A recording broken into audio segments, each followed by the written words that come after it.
It was January of 1992 when a relatively new procedure gave Ruland's knee a new lease on basketball life. Prism's Tony Irving retraces the entire basketball life of the Sixers assistant coach.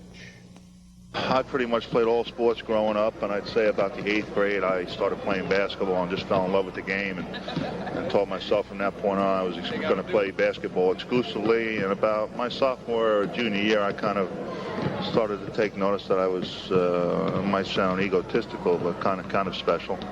And from that point on I thought I was going to be a pro, and every time I walked on the court pretty much knew I was going to play better than my opponent. But into Ruland, he goes on Moses, put it in, and it's a 2-point ball game. I used what God gave me, which was a big body. The horn, they swing it left side. Low to Ruland, goes up and scores. Sam Williams, the foul on the play as well. That shows you the strength of Ruland right there. I was very deceptive speed-wise. I got up and down the court. In the lane, stripped, and away with it comes Ruland. Ruland gallops down the middle, weaving through traffic, and the layup. But most of all, I understood the game. I was a student of the game, still am. You know, there's a lot of great athletes out here, but I'd say that a good 80 to 85% of the game is mental. A lot of great players that don't know the game that are in the CBA. Philadelphia 76ers fans never got a chance to find out for themselves. But Jeff Ruland was a pretty good basketball player when he was healthy. Owner Harold Katz thought enough of Ruland to trade Moses Malone in 1986.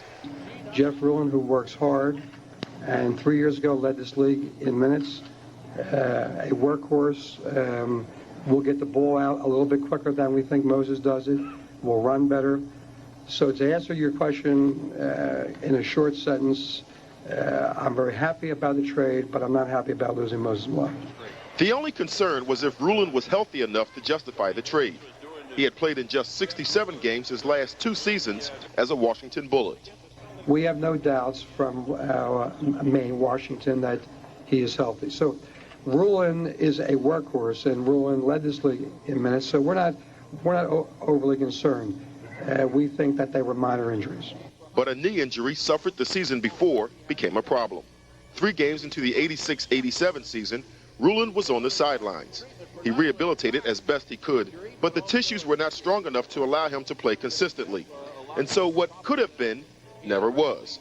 But Ruland hasn't spent much time feeling sorry for himself. Yeah, that was disappointing, being at the height of my career, 27, 28, being probably one of the top 15 or so players in the league, and then having that take away, that was hard to deal with, but I came to grips with it, and I kind of had like a miracle and came back for a little while, and that I think might have worked out even better if I hadn't gotten injured in Boston, but gave me a second chance. I've got no regrets, and now I'm coaching. So all in all, I've got nothing to complain about. It's been great, and it's only getting better. Well, you know he's got goosebumps right now. It's been 5 years since he played basketball. This is really some story. January 8th, 1992, 5 years later, Ruland returns to the court against the Houston Rockets. Medical technology and his own dogged persistence allowed him one more opportunity to do what he did best. Look at the screen. Big and wide. Watch Jeff. Blocked. Ruland again.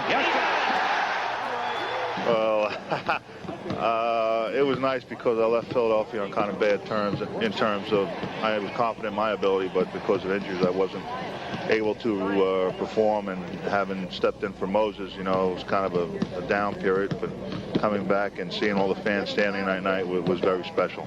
He's now completed his first season as an assistant coach to Fred Carter.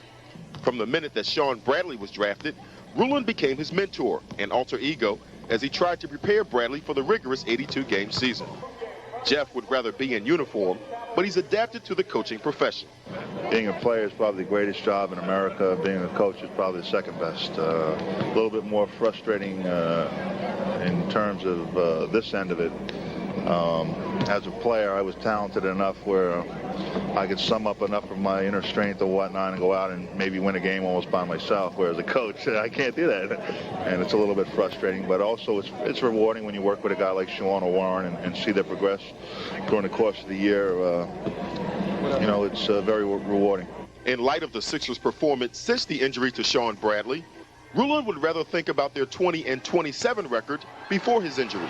The thing that is the most disappointing is the fact that a lot of people are going to lose sight of the fact that we won 20 games before the All-Star break when we were picked to win 20 for the year. And Shawn went down and a few things happened. And we're not going to wind up going as far as we probably could have. But that's the sad part about it all. But these guys have been great throughout the whole thing. And, you know, we're working on some things now. And hopefully, you know, I think the playoffs are a legitimate goal for next year. Prism's Tony Irving in conversation with the 76ers assistant coach, Jeff Ruland.